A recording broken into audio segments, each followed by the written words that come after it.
Hey there, everybody.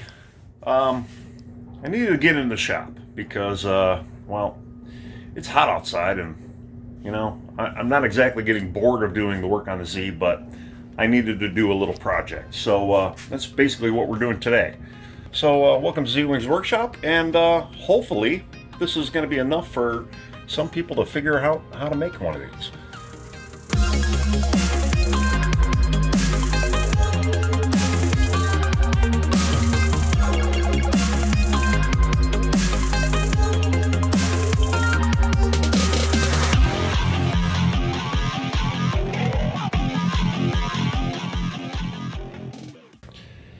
Have you ever been on one of those websites that sell a bunch of overpriced wood items and you're like, I can't believe they're asking that kind of money for them? And man, I wish I just had the tools and maybe I can make one for myself. Well, funny enough, one of my sim racing buddies had reached out to me with that exact conversation because he wanted to kind of make a fun kind of diffuser. You see, he's into audio, and he's kind of an audiophile. He's not like me, where I've got an old receiver that I pulled out of the trash that's being cooled down by a fart fan. So I'm going to kind of give you my perception on how this was made, and I'm going to kind of show you how to make one. Mine's going to be much smaller, but you could still scale it up to make it whatever you want. Looking at this, you can see that obviously it is a rectangle. I would approximate it being about 24 inches to 30 inches tall, and I would say it's probably also anywhere from 5 to 6 feet wide. Now, each block is kind of a triangle shape, and each block to me looks identical. So all the blocks need to be the same, and there are quite a bit of them. The blocks also look to be about probably around the 2-inch mark, just based on the picture. I'm going to make a smaller scale. And I'm going to kind of use some of the stuff that I have. Now, the biggest issue with a project like this is actually getting those blocks. A couple ways you can do it. You can actually go to store and buy some thick stuff. This stuff is only about 1.5 inches thick. This stuff is like maybe 1.75 inches. The other option is you could take pieces of wood. This one is some pine that I had, and I laminated them. Again, all this stuff is scrap. You can grab yourself a 2x4 if you want, and that's 1.5 inches thick, obviously. Here's an oak, just some garbage piece that I had. This was from a handrail job I did, and you can see it's 3 chunks of oak glued together. There's many, many ways of getting the thick lumber. I even have, if you look, there's that big chunk of cedar right there, and that is basically a 4x6. That was a fireplace panel. Something like that would probably work just fine as well. What I found, though, just kind of screwing around and cutting up little triangles, I came up with this. Now, again, 1.5 inches thick, but the height really is not necessarily important at this stage. But I found that a 3-to-5 ratio works the best. As far as laying it out. And how did I know laying it out? And I didn't use fancy computer software. I just grabbed a scrap of plywood I had, and I started drawing it out. The half marks are the peak, just so you know.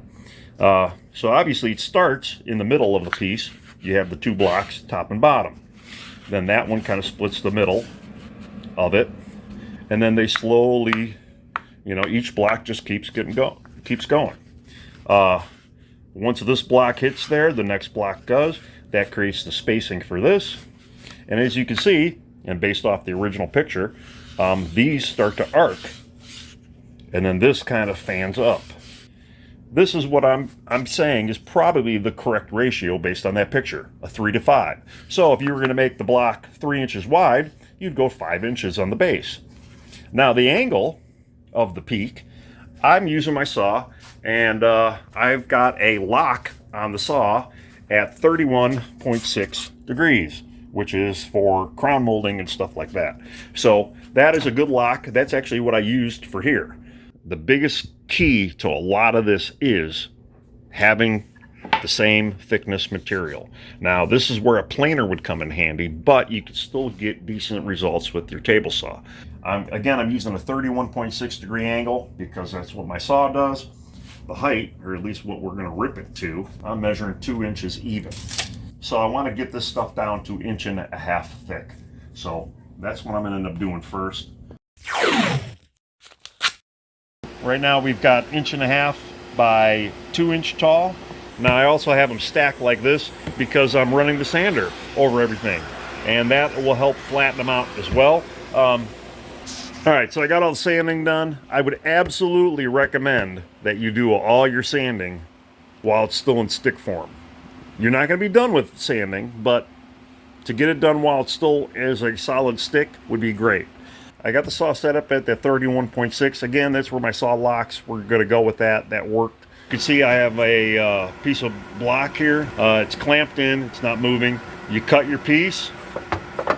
You flip your piece around, and you want to make sure that you're not slamming your next piece into it, because you do not want this to move at all.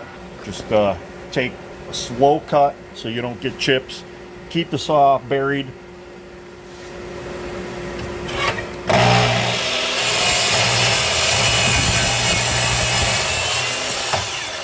Turn it off. Once it stops, then you can do. And then you go to the next one.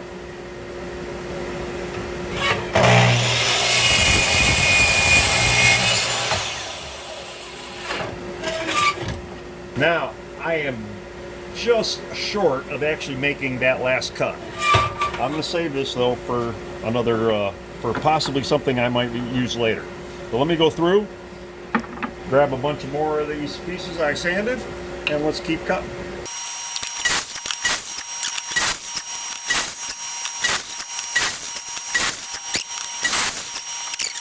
This is what I got. 7 rows. There's 17 in a row plus 1.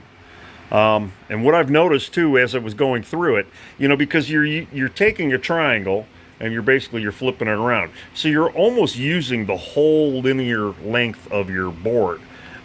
And you're not just using the one length, you're also using both. So depending on how wide you are, you could probably do the math.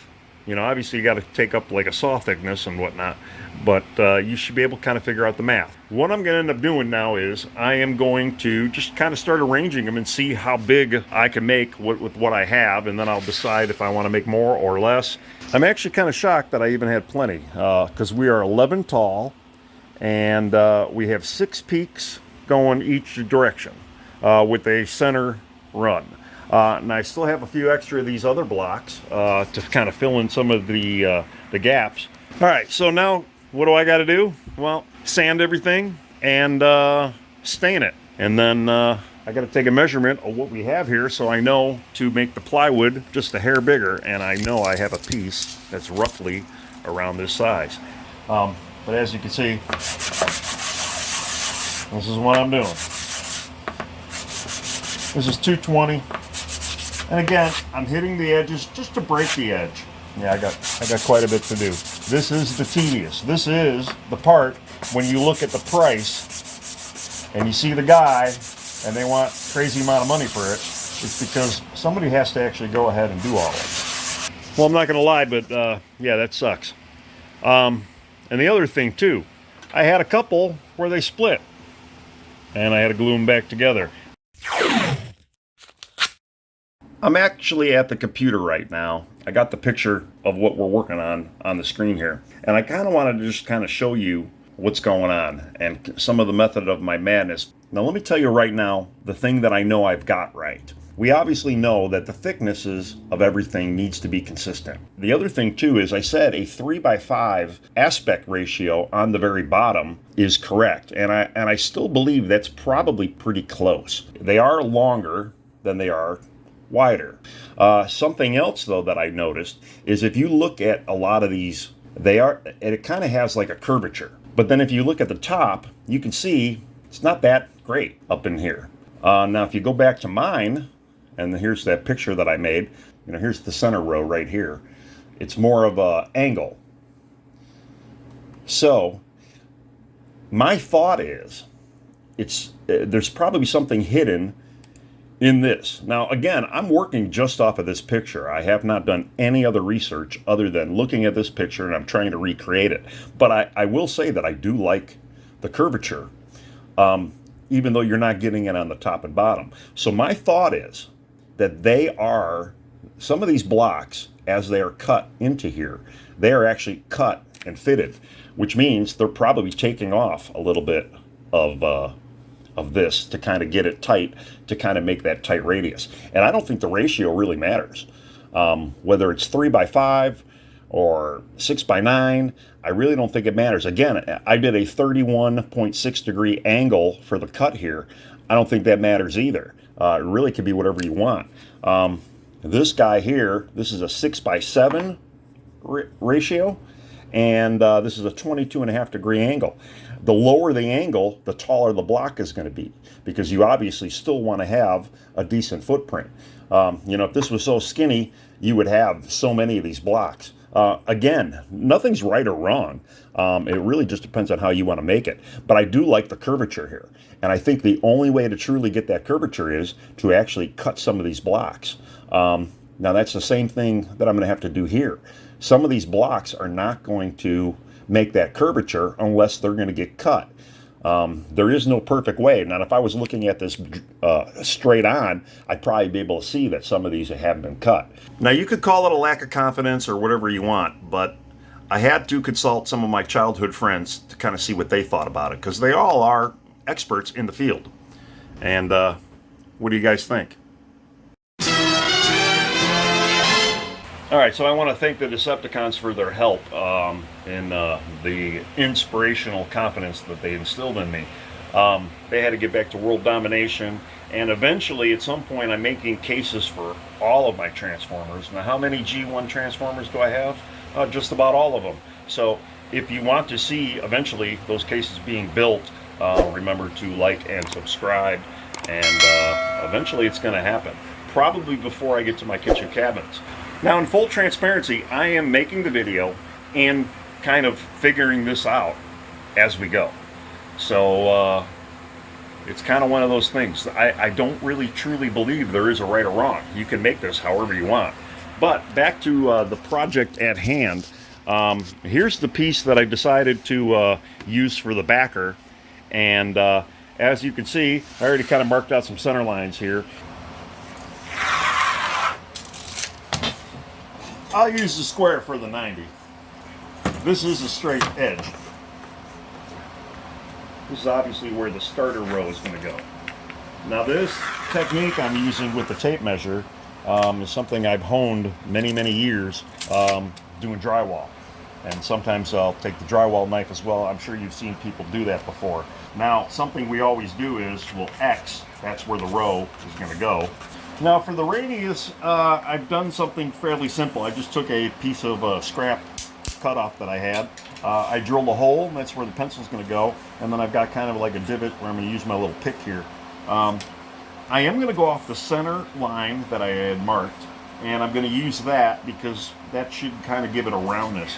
So I'm just going to kind of line this up with the center here. We're just going to kind of strike that arc. And that should work out pretty good. Just for giggles, I'm going to do it on the other side as well. So let me grab a bunch of these blocks here, and let's see how I could get this thing to start lining up.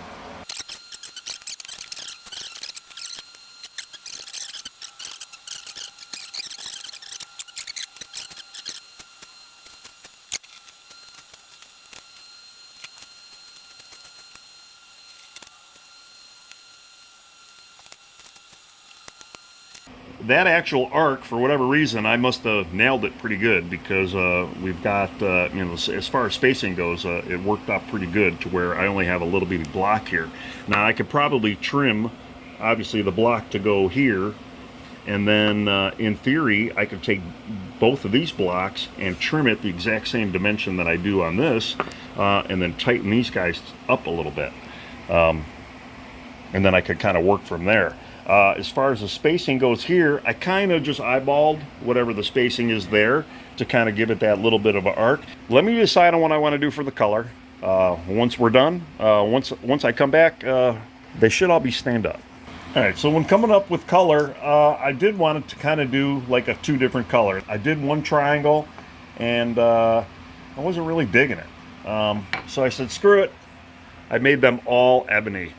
And let me tell you, after I did about the first 10, I was thankful that I kept them all one color. There is over 120 if you include a lot of the oddballs that we'll probably end up using towards the end. Now, as I stated earlier, there's a reason why these are thousands of dollars. They're tedious, they're a lot of work. Not only do you got to sand them all, but then you got to stain them all. And you can paint them, you can set them on fire. There's so many different things. I would definitely test one or two, make sure it's the look you're looking for. I've always been a fan of ebony stain, so I went ebony on everything, and they all have that kind of a brownish, darkish look, obviously, because a lot of it is end grain. You know, here too, you can see that those were the pieces. You're going to get different results. When it's all together, that's going to be kind of your mishmash of coloring. All right, so I just may have made this slightly more complicated for myself. I don't necessarily follow a plan. I kind of like to go outside the box, do things my way, maybe even put my own little spin on it. Again, like I say, we went to a full radius opposed to more of an angle. Now, the other thing I did too was, yeah, these are all 45'd in the middle here. And I did that too, so it kind of gets that like bloom flower effect. And I'm actually going to do it all the way through. You sure about that? All right, so I went ahead, I drew the X's, and I actually glued all of these pieces in. I checked them with a square as well, and I kind of put them in there just to make sure everything is square and lined up properly. Now, as far as gluing the blocks in, I'm only putting a little bit. I'm not going crazy with it. And before I go to set them in, I put a little dab against the block. And then that way I can kind of get it in there. And it's basically, I'm just firmly pushing it in, holding it nice and tight, and just making sure that it's staying put. We're basically working from the back, bringing the spacing in, and then we're going to kind of work our way out. Something else I like to look. You can see that TP, this first one right here, perfect example, is not 100% in line with the back one. You go back here, those two can be moved a little bit. The more you go through and try to align it while the glue is setting, is better. Kind of go through it, look through it, make sure things are lining up the way you want them to line up. So far too, I'm just honestly randomly picking out blocks, but everything looks pretty good for the most part. So I'm not overly concerned, but that's pretty much the process. Put a few down, let it dry, a few more down, let it dry. What I had done though is, and I would recommend if you're going to do it as well, I made this like a little sled, more of a finger saver sled. I've got these two marks on the saw. This mark works here, and it's 45'd with the blade. Once the blade gets spun the other 45, I hold it to that line, and it'll cut this line. So all I got to do is position this block where I need it. Once I go to like a left and right, I'll probably put like a little pencil mark, and that way I can line them up. This is pretty tight, so it grips these blocks in pretty good. Keeps your fingers away from the blade because, you know, you can't do any of this work if you don't have fingers. All right, so I started cutting a couple more pieces off camera using my little sled, which works out really nice. You can see I actually have a pencil mark in there, and that worked for both sides. And I used them for these pieces here. I had to take just a little bitty tip off of it, which leaves me these little squares. Now, something else to do too, like I say, if you're getting gaps in between and you want to kind of fill them, a Sharpie works great. You can just Sharpie it before you lay the block. The other thing too is you take your stain rag, you can wrap it in a sharp knife or a very thin screwdriver, wrap the towel into the rag, and kind of just work it in there. That'll work as well. I would not recommend staining the entire thing first because then you got to worry about glue adhesion and whatnot. So to make that little triangle, I got to set the square up. Now, we know it's 31.6. Fortunately, this little gauge that I have goes all the way up to 60. So really, we got to set this at like 58.4, and you give it a crank down. You run this guy through, and then turn it and run this side through. Let me show you how I cut this though. It's pretty simple. Again, this is some of the versatility of a table saw and why they're very handy. Now I'm basically aiming the blade at the corner.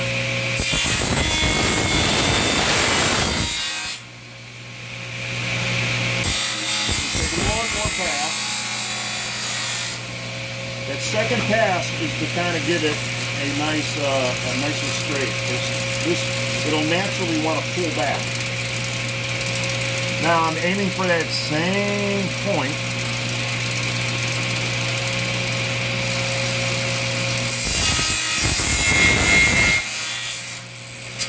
And really, I want to try and get that point exactly. So I'm just going to give it a quick, tiny little pass.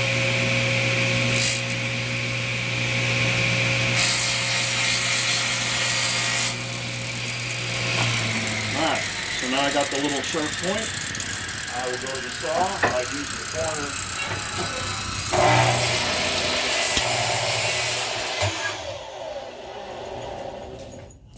Cut it flat, make the piece. Alright, anytime you're doing a project like this, I do often say, look at it! Just look at it! Yeah, well, what the heck is that? before you continue on, I'm liking the curvature that I have going on right now. I actually kind of like how the center does look. The pikeys, the little pieces I made, I can't say that I'm 100% in love with them, but I went to go cut the next block, and here's the block. This is a very tricky cut to do, I'm not gonna lie to you. And then I'm thinking to myself, once it's in place, and once I put its counterpart, its mitered counterpart in place, you're gonna have this kind of a squarish circle. And then it'll continue the squarish circle around here. But I don't know if that's really what I want to do or even want to see. After this guy gets put in, I thought, okay, well, maybe I'll cut this piece in. Obviously, I'll have to trim a full block. Then I'll put like a little bitty, tiny little block in there. And then I'll start stacking it here. The other option I had thought about as well was to just do an X row. I don't know. Which direction would you go? I made my decision, and I decided not to 45 of them. I ended up just kind of butting them, and it kind of worked out. It's a lot easier because you only have to make straight cuts. My little finger saver sled did a great job. I had to add a little stain on a couple of pieces here and there. Now I'm just looking over at the remainder of my blocks. Now I'm at that edge where I really kind of want to add that extra row. And I'm probably not going to have enough blocks. I might have to make a couple more. The next time you see this, I'm going to have this entire thing filled, and then I'm going to show you how we're going to true it up, and then we'll make the frame for it. So it's been a full 24 hours since I've arranged everything, and everything is glued, and it's very important that when you get ready to do this next step, which I'm going to show you here in a little bit, that everything is glued and dried, and it has, you know, it's solid. You want to make sure that everything is in here pretty good. Surprisingly, I only had to make a few pieces. Like these blocks I needed to make, and there was a couple of these blocks as well that needed to be made. Everything else was like, you know, I was able to take like a little sliver off of, like, say, this piece that I already took a chunk out of. So believe it or not, I actually had enough, which was not only surprising, but very refreshing. And then, because I had this piece that we had used earlier for the little peaks here, I was able to just use that T-square on the table saw, which I had put away, T-square that is, and then run it against the saw, and I was able to get those cuts, because this was the 1.5" stock. And then I got to take this whole entire thing, set it up on the table saw with the fence, and kind of square up the edge. The biggest problem with something like this is some of these blocks, not so much on the sides, but when you get to this part, they are so small that there is a very good possibility things are just going to fling off, or it might mess the sheet up. You got to be pushing from these blocks as well to push it through the saw. Again, kind of like what we did with the chop saw, you want to make sure you're going slow. You're going to have a tall blade as well to cut through everything. So you got to just take your time and do it. Now, if you had a track saw, would this be a little bit safer? big time. I'm not a huge track saw fan, but obviously and honestly, a track saw would be handy for this. You'd basically take this, flip it upside down, and then make your cuts. All right, so when you're already involved in doing something sketchy, well, double down. I put a strip here, that way I don't have to cut some of these edges.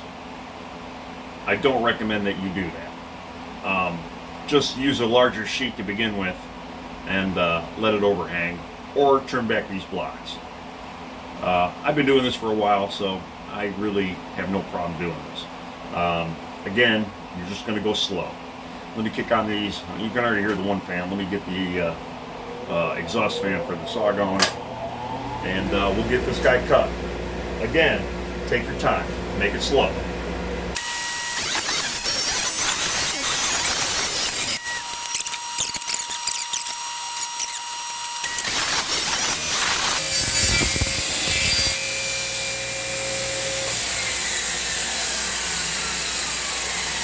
See what just happened? I'm going to take it out and continue.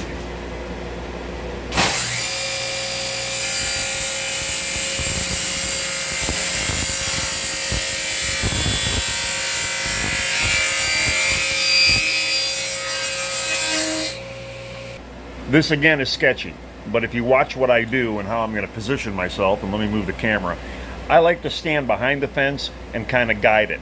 What you always have to be careful with anytime you're doing any kind of a crosscut is the piece could flip on you because of the blade. So you got to be careful, keep your hands out of the way. Obviously, if you stand behind the fence where you'll see me standing, you'll see how much nicer and maybe safer for you it's going to be. Again though, go slow and allow the blade to just kind of slowly bite through the wood.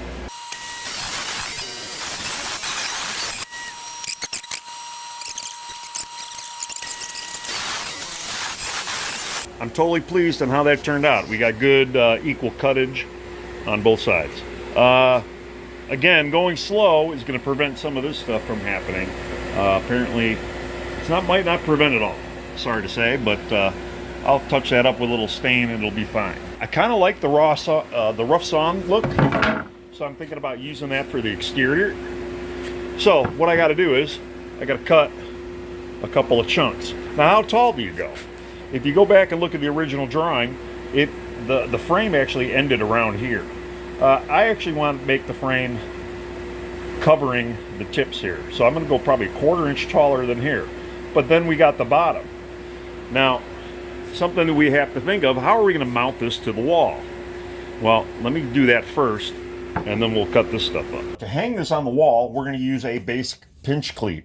Now this is just some 3/4 inch plywood stock that I had laying around. It was already cut at a 45, and basically this part will get mounted to the back of your project.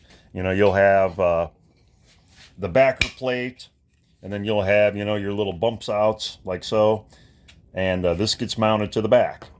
This then will get mounted to the wall. You'll put your screws through the face and you mount it to the wall. Once it's standing on the wall, you'll take your picture or your diffuser, and you're just going to basically let it hang. And you only need one strip. Depending on the size of it, you could do 2 strips, one on the top, one on the bottom, depending on the weight, whatnot. But this is a tried and true method, easy way to hold anything to the wall. And what's nice is too, you don't actually see it, so it's kind of concealed, which is nice. Now for my pinch cleat, I have some 1/2 inch. I would say 1/2 inch would be the bare minimum. You don't want to go too much. I don't want this thing to hang off the wall too much, so that's why I went with the 1/2 inch. But let me set the saw, and you can set the saw at a 45, a 30, 22.5, really don't matter. Just as long as you have somewhat of an angle so it hangs, so it will hang and not obviously roll off the wall, you're fine. I ended up cutting the stuff off camera. I think I only went with a 30-degree angle, but it doesn't really, the angle again doesn't really matter, just as long as there's somewhat of an angle on it. I don't feel like cranking the saw all the way over. I made the other piece. Now this piece is going to get mounted to the wall. I made it a little thicker, that way I could get some screws in here. You will have to countersink the screws because you want this to sit flat. So once you go to, you know, put your screw into the wall, you want to make sure that the screw is going to be flush. With the remainder cut off, I have a little backer piece that's going to just kind of hang on the bottom. And then I also made these little side pieces. I put a little 30-degree on the bottom there, and they should fit inside like so. Again, it's not 100% necessary, but I figured it'd be nice to just frame it out. And then you can hear my leaky air gun. Yes, I have yet to get it fixed, but I'm going to glue it, and we're going to nail some of these in. That is a staple gun, and I'm using 1¼ staples, so I got to pay attention to where I'm putting them, make sure I don't go into a small part of the block. So it's not going to get a lot of staples, but they're going to be purposely done. I'm going to glue all this stuff. You don't want to get any glue into the pinch area. So don't be stingy with the glue, but don't go crazy either.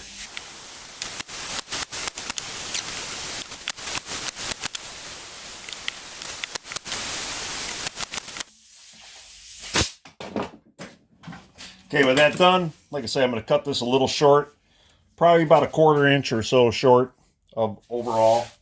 And that's kind of how that's going to work. Again, just throw a little tape in here. That way we don't lose it. But we're ready to go. Now it's time for the frame. I cut up the wood and I put 45s on it.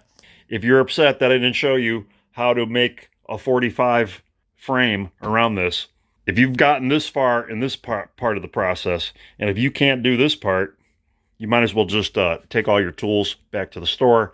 So I'm going to nail it all together. Then I'm going to air it out real good. I'll probably give the top just a little bit of sanding, just to kind of break some of these edges. And then I'm going to seal it. So here it is on the wall. I just kind of put it here in the office. I didn't really know where to put it. So in the office is good for now. It's not 100% dry, I ain't gonna lie to you, but I think it turned out pretty well, to be honest. Straight on, it looks good. You can see that I didn't do all the fills on the inside. It doesn't really bother me, so yeah, it's not too bad. Now, I guess the biggest question of all is, does it actually work? Does it diffuse the sound in my room? So right now, I'm kind of in my computer room, and I've got some Winamp going. I have my other stereo that's in here. I'm gonna play some songs. I'll take this actually out of the room first, and then we'll play it, and then I'll play it in the room, and you tell me if you guys actually can notice a difference. Now again, it just held on by the pinch cleat, and man, it's kind of heavy. There is something else that you can also do. When you're putting your backing strips on and you cut your little 30-degree or whatever your pinch cleat is, you could put a pinch cleat along one side. That way, if you did want to hang it, say vertically, you can, which is another option. Hell, I made the base so thick, it actually works as a good floor stander. You can just lay it on the floor, or have it set up on the floor too. So there's obviously many routes and directions that you could go with this. I kind of like it horizontal, but I just figured I'd show that option for you. Now I did go back and look at the original layout that I had done, where it was a little bit more angular and whatnot. And in all honesty, it didn't look bad. And with the scale of this, it probably would have worked out pretty good. I would have liked to have had a little bit more rounding here. And I think if this was a much larger picture or a piece that I had made, you probably would have gotten a little bit more on the top and the bottom. Am I upset with how this looks? Not at all. I still think it looks really good. I mean, it is a little bit rounder, which I do enjoy and like. The original design, though, that I set up doesn't look bad either, to be quite honest. So again, do whatever you want, however you want it. There's really no right or wrong. Just at the end of the day, if you like it, you like it. Now this is absolutely not scientific. My stereo system is not high end. For science, we're gonna give it a test.